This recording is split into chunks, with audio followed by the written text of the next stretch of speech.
Fala aí, pessoal! Seja bem-vindo a mais um vídeo aqui no canal. Vamos acompanhar as últimas notícias do São Paulo e o Tricolor entre campo amanhã, agora jogando em casa contra o Bahia pelo Campeonato Brasileiro. Então vamos ver essas últimas notícias e em breve eu estou de volta para comentar. Então, sem mais enrolação, vamos pro vídeo. Hora de falar sobre o São Paulo para contar que tem diretor balançando, mas calma, não me refiro nem a Rui Costa, nem a Carlos Belmonte. Hoje o mais ameaçado é Marcos Biasotto, que é o executivo de futebol do São Paulo nas categorias de base. Biasotto queimou seu filme dentro do Tricolor depois que Gustavo Santana, atacante de 20 anos de idade, foi utilizado pelo São Paulo no Campeonato Brasileiro Sub-20 numa partida contra o Cuiabá. O contrato de empréstimo entre os clubes previa que se o Gustavo fosse utilizado, São Paulo seria obrigado a indenizar o Cuiabá em R$1 milhão. E a alegação dentro de Cotia é de que o Biasotto acabou ignorando essa cláusula, ele não leu nem percebeu sobre essa possibilidade, algo que poderia determinar uma multa de R$1 milhão. No final das contas, o Tricolor chegou a um acordo com o Cuiabá, o Douglas Schwartzman, que é o diretor das categorias de base, se acordou com Cristiano Dresch, que é o presidente do Cuiabá, e não houve a necessidade do pagamento dessa multa. O Tricolor precisou oferecer uma compensação financeira um pouco maior e também adquirir um percentual um pouco melhor do atleta. O Gustavo Santana fica em definitivo no São Paulo a um custo de mais ou menos R$1 milhão. Ainda assim, a pressão pela demissão do Biasotto continua, mas posso assegurar para vocês que nesse momento o presidente Júlio Casares não pretende demiti-lo e tem tentado contornar a situação. A tendência é que o Biasotto permaneça, apesar de não ter seu trabalho tão bem avaliado assim, especialmente no centro de treinamento das categorias de base. Gente, tem um problema, você tá no São Paulo. O que acontece com o São Paulo? Então, acontece assim, Silvestre, além desse departamento médico cheio, há pouco a gente falava do Corinthians com 36 pontos e a gente não via o Corinthians, né? O Corinthians ameaçado de rebaixamento? São Paulo muito menos, com 38 pontos, está muito perto do número mágico. Mas o São Paulo tem que brigar lá na parte alta, tentar uma pré-Libertadores, uma vaga no G4, mas também não tem... Tem que rezar para virar G8. Mas, Eu falei isso. entendeu? Não vai pegar. O São Paulo hoje é o nono, tá? O sexto, Silvestre, o sexto tem Não é mais o 46. Bahia, agora 46. Quem é o sexto? Botafogo, Agora? 46 contra 38, a diferença é muito grande. São Paulo, um G7 talvez, 41, 38, 41. Se São ampliar para G7, G8, Tem uma aí a pergunta. chance Mas São Paulo aumenta tem- de pré-Libertadores. E aí até o Corinthians entra na briga. Mas é isso que eu tava falando, esse campeonato é muito louco, cara. Pra falar a verdade, eu gosto de mata-mata, cara. Porque você fala assim, se eu não caio pra segunda divisão, eu pego vaga na Sul-Americana. Praticamente isso. Né? Sabe o que é pior? Logo na sequência, pré-Libertadores. O campeonato pode ser decidido por uma vitória. Por uma vitória, empatou em pontos. Aí como é que você julga que o outro time merece ser campeão? É um critério de desempate, eu sei disso. Tem que ter um critério. Eu prefiro um jogo que decide. Silvestre, sabe o que é pior? É que os times ficam brigando por pré-Libertadores, por Libertadores, vaga na Copa do Brasil. E depois reclamam. E aí eles ficam reclamando. É muito jogo, É isso aí. não é? É muito o calendário, campeonato. a pré-temporada não dá Ué, pra fazer. eu Você não tem me que ter o conformo. maior número de jogadores. E né? outra coisa que eu também não me conformo, estou mega inconformado hoje. Hoje? Ou quase todos os dias. A meta de muito time no Campeonato Brasileiro é pegar vaga na Libertadores. Time grande, não é mais brigar pelo título. Porque não dá, né? A Silvestre? meta é a vaga para ali. E o campeonato? Mas não dá, não tem bala mesmo. Por que tem tanto jogador lesionado no São Paulo? Essa é a pergunta de $1 milhão e eu faço ela pra vocês. Vocês são comentaristas especialistas, já viram muito futebol aqui. Eu quero uma resposta. A gente via muito futebol e a gente via muito treinamento quando repórter. Agora Hoje não a gente vê vê mais muito pouco. Então não dá para julgar, e quem somos nós para julgar profissionais da parte física, como é que está sendo feito o trabalho físico no São Paulo, da sua preparação, como é que é trabalho de fisiologia, fisioterapia. A gente não tem acesso a isso, né? Mas a gente sabe que alguma coisa parece que não está funcionando. Porque Alguma coisa anda... acontece. E culpar o departamento médico, a gente tem que tomar muito cuidado, porque o departamento médico, ele cura jogador. Né? O que você pode falar é, os caras ficarem muito tempo lá, você pode questionar o departamento médico. Tem três modos de olhar. Você pode... Você pode olhar pelo departamento médico, o departamento médico Fisiologia, cura o jogador ou demora fisioterapia. para curar o jogador. O jogador... Preparação física. O jogador que às vezes a dor é subjetiva e às vezes, de repente, o jogador... Jogador que não se cuida. Não quer se cuidar, não quer Estamos jogar. especulando só, estamos especulando, porque não É dá pra ver. difícil mas responder é isso isso. aí. Ou Entendendo? a É terceira difícil coisa, o jogador, o treinamento. Como está sendo esse É isso, treinamento? é isso, Será é que o isso. treinamento está muito puxado, está lesionando o Aí tem, atleta? mas é Então, muito subjetivo, Mi. a gente não Gramados, vários tipos de gramado. Entendeu? Agora tem os gramados Como é difícil? sintéticos, Por excesso de isso jogos. que a gente deixa a pergunta pro departamento médico de São Paulo, pro treinador Mas de eles São não Paulo. falam mais, Não, mas Mas eles Michele. estão passando agora relatório médico quase que semanal. Eu tenho recebido do São Paulo. Mas assim, diz o que está acontecendo com o jogador. Se você pegar algumas lesões, os atacantes do São Paulo, agora até o Dineno entrou também no DM, porque fez uma artroscopia ontem para limpar o menisco. Um probleminha no menisco, ele já teve problema lá. Aí você vai pegar Caleri, André Silva, o Rian Francisco, os 3 centroavantes do São Paulo, mais o Dineno que chegou, tudo com problema de joelho, LCA, ligamento cruzado dos outros é 3. complicado Isso aí não dá pra botar na conta da preparação física. Não, é lesão de romper ligamento. O cara pode estar com a musculatura frágil tal, e ter um Isso, problema. então, a gente não- Pode, mas é muito mais, me parece, não sou especialista, mas tenho experiência de quase 50 anos de futebol, né, cara? Muito bem. O São Paulo, lá no começo do ano, ele perdeu o Caleri, que teve uma contusão séria no joelho, não vai jogar mais a temporada. Aí passou um tempo, ele perdeu o Rian Francisco, num treino também com a mesma contusão, joelho. Passou mais um tempo, ele perdeu o André Silva também pela mesma contusão no joelho. Teve que contratar o Dineno. E o Dineno chegou e agora vai passar por uma artroscopia. Passou por uma artroscopia no joelho. Que é um emprego que tem que ter... Como é que é o nome daquele negócio? Salubridade. Insalubridade. É ser centroavante de São Paulo. Ou adicional de periculosidade. Adicional de periculosidade. Eu tinha isso quando trabalhava na madrugada. Esse é o negócio. Mais um rapaz... Aparentemente mais simples, né? Certo? Ele Não, teve mas não é possível. O cara contrata sim. 400... Vai, fala. Ele teve uma lesão seríssima no joelho na época do Cruzeiro, né? E voltou a jogar há pouco tempo e... É o mesmo joelho? É. Então aí ele foi passar por essa artroscopia, que acontece algumas vezes quando, depois do ligamento cruzado, você continua sentindo dores e tudo mais. Esse é um caso, né? O cara estava emprestado só até o final do ano, era um contrato meio de risco, então possivelmente ele não joga mais pelo São Paulo, imagino, né? E normalmente o centroavante do São Paulo já tem problemas para jogar, né? Já morre de fome, literalmente. E além de tudo, tá com essa Lesão situação. de ligamento, tivemos o Caleri, O Rian. o André Silva e agora a cirurgia do Dineno, né? Isso. Só que, Não é tem o normal Wendel, isso. só que tem o Wendel agora. 4 problemas no joelho. Não é O normal. Wendel também não joga mais é a pé, temporada. né? Pé, tal, Tem de mas tudo, enfim. né? O Cédric não sabe se joga no fim de semana, tá com dor ainda, né? Dedo quebrado. Dedo né? quebrado. Tá fácil a coisa? Não é normal isso. O último boletim do São Paulo. Então, mas não é normal. Era não um é- PDF mas que deixa tinha que claro. mandar Mas eu não 3 vou vezes achar que pro é lado místico. assim pra acabar o... Não, Então. eu também acho que é místico. Também tem místico, tem um pouco. Não, porque não tem Não é normal, na não é- literatura você achar isso, cara.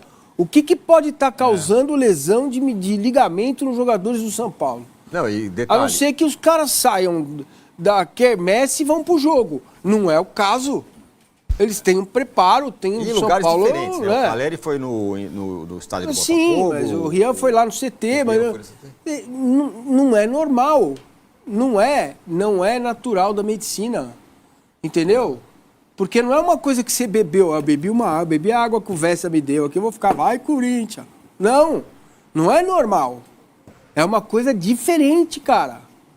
Sabe? Então, o que pensando, até conversei esses dias com um médico do esporte, falei, cara, ele falou, olha, por mais que, vamos imaginar que você tem um trabalho horroroso de equilíbrio muscular, né, de um time que não tem um preparador mínimo para cuidar disso, então os caras se reúnem fim de semana e vão jogar, e tem lá, ainda mesmo que na várzea, você hoje já tem, inclusive, orientações, o cara recebe no WhatsApp, ó, come isso, come aquilo, cuidado, tal, fortalece, pá, beleza. Não é o caso do São Paulo. O São Paulo não está na Série D. O São Paulo não tem um centro de treinamento de Série E. O São Paulo não tem lá profissionais de 8ª categoria. Tudo bem, pode não ser o biscoito da NASA, pode não ser o ar rarefeito para imitar a altitude, dá para entender essa diferença. Agora, todos esses jogadores lesionados, joelho, ligamento, o outro vai fazer um treino, quebra o dedo. Que culpa pode ter o São Paulo instituição ou a preparação física, médica e a questão da saúde? Isso tem a ver com esotérico, sem dúvida nenhuma. Tem coisa aí, ó. Loucura, né? Essa é a situação. Sendo desses 4 centroavantes, né? O André Silva, ele optou por não operar o joelho. A decisão foi dele, do atleta. Tá optando pelo tratamento conservador, né?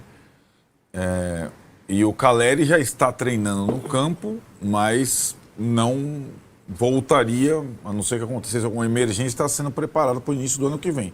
O Rian não é ainda para o início do ano que vem e o André Silva também não é para o início do ano que vem. Então, em tese, o São Paulo começa 2026 só com o Caleri, desses 4, participando da pré-temporada. E com um calendário novo, o brasileiro começando no final de janeiro. Exatamente. E o Dineno foi contratado, você vê como é que é a situação do orçamento do São Paulo por esse ano. Ele foi contratado para substituir o Caleri, quando o Caleri arrebentou o cruzado lá no Newton Santos no primeiro turno, na terceira partida do campeonato. São Paulo só conseguiu contratar o Dineno depois, para ter Dineno, André e Rian. Aí perdeu o Rian, não conseguiu trazer ninguém, perdeu o André, não conseguiu trazer ninguém. E aí foi adaptando os jogadores na posição, como o Tapia, né? Que está jogando agora meio que como centroavante e tudo mais. Mas é por aí, né? Contra o Bahia, a dúvida é se... Eu acho que o Tapia vai jogar. A dúvida é se joga Luciano ou Lucas. Os dois vêm mal, né? Pois é. Aliás, quem vem bem? Hora de falar sobre o São Paulo, que acertou um mês dos direitos de imagem atrasados em relação a seu elenco. Nessa quarta-feira, como eu já havia contado para vocês, Márcio Carlomagno conseguiu o pagamento de um dos 2 meses de direitos de imagem atrasados. Essa grana vem do FIDIC, aquele fundo que o São Paulo constituiu para obtenção de grana para pagamento de dívidas preferencialmente bancárias, mas também emergenciais. E o Márcio Carlomagno, que é o novo homem forte do departamento de futebol do São Paulo, também prometeu pagar no mês de novembro o 2º mês de direitos de imagem atrasados. Com esses pagamentos, o São Paulo entende e se sente mais confortável para cobrar que o time volte a desempenhar e conquiste mais resultados. Nos últimos 8 jogos, São Paulo perdeu 7, sendo eliminado da Libertadores e se afundando no Campeonato Brasileiro. Hoje o tricolor está cada vez mais longe da briga por uma vaga em Libertadores da América via competição nacional.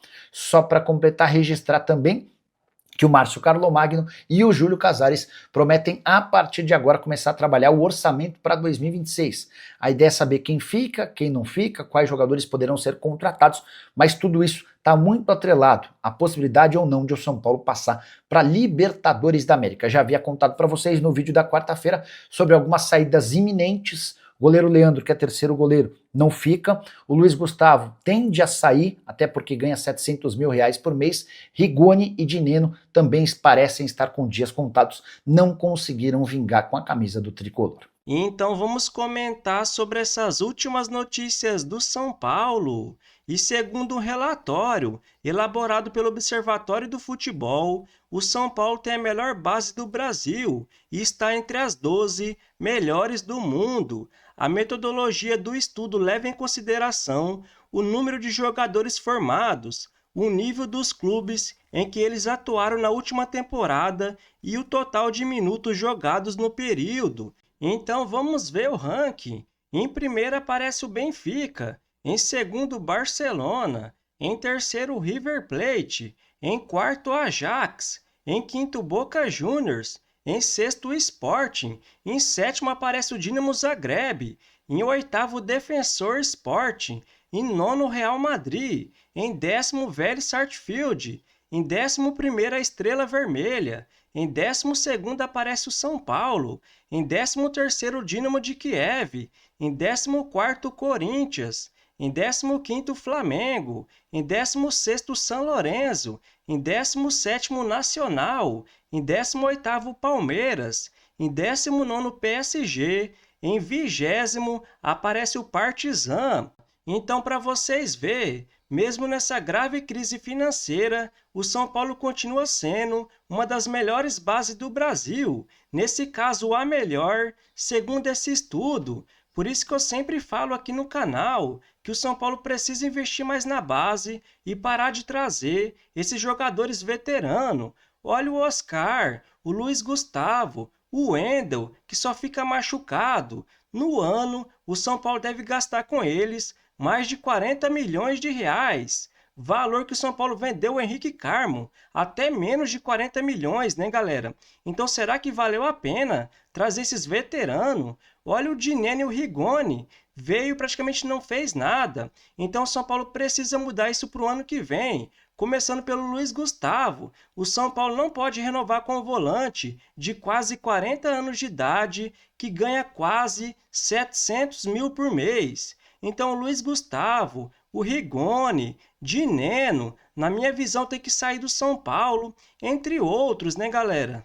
E após mais alguns jogos, vamos ver como é que está a classificação do Campeonato Brasileiro. No momento, o Palmeiras lidera com 61 pontos, os mesmos pontos do segundo colocado Flamengo. Em terceiro aparece o Cruzeiro com 56. Em quarto, o Mirassol com 52. Em quinto, Bahia, que venceu o Internacional com 49 pontos. Em sexto, Botafogo com 46. Em sétimo, Fluminense com 41.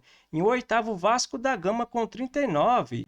Em nono, São Paulo com 38 pontos. Agora, em 29 jogos, o São Paulo venceu 10, empatou 8 e perdeu 11. Então, mais perdeu no campeonato do que venceu, né, galera? Em décimo aparece o Bragantino. Em 11º, o Corinthians. Em 12º, o Grêmio, os três com 36 pontos. Em 13º, o Ceará. Em 14º, o Internacional, os dois com 35 pontos. Em 15º, o Atlético Mineiro, com 33 pontos. Em 16º, o Santos, com 31 pontos. E abrindo a zona de rebaixamento, em 17º, o Vitória, também com 31 pontos. Em 18º, o Juventude com 26. Em 19º, Fortaleza com 24. Em último lugar, o Sport com 17 pontos. Então, na minha visão, o São Paulo ainda continua com muita chance de se classificar para a próxima Libertadores. Até porque se o Cruzeiro ganhar a Copa do Brasil, que é muito provável, vai ter um G7. E se Flamengo ou Palmeiras ganhar a Libertadores, vai ter um G8. E o São Paulo está 1 ponto atrás do G8 e 3 pontos atrás do G7. E o São Paulo vai ter mais 9 jogos pela frente pelo Campeonato Brasileiro para tentar buscar essa vaga na Libertadores. Amanhã vai jogar em casa contra o Bahia. No dia 2 de novembro, fora de casa contra o Vasco. No dia 5, vai jogar em casa contra o Flamengo. No dia 8, em casa contra o Red Bull Bragantino. Mas lembrando, tanto contra o Flamengo e o Bragantino, vai ser na Vila Belmiro. No dia 19, tem um clássico pela frente, fora de casa contra o Corinthians. No dia 23, vai jogar em casa contra o Juventude. No dia 30, fora de casa contra o Fluminense. No dia 3 de dezembro, vai jogar em casa contra o Internacional. No dia 7, fecha o Campeonato Brasileiro, jogando fora de casa contra o Vitória. Então, se você curtiu o vídeo, deixa seu like, se inscreva no canal e até a próxima!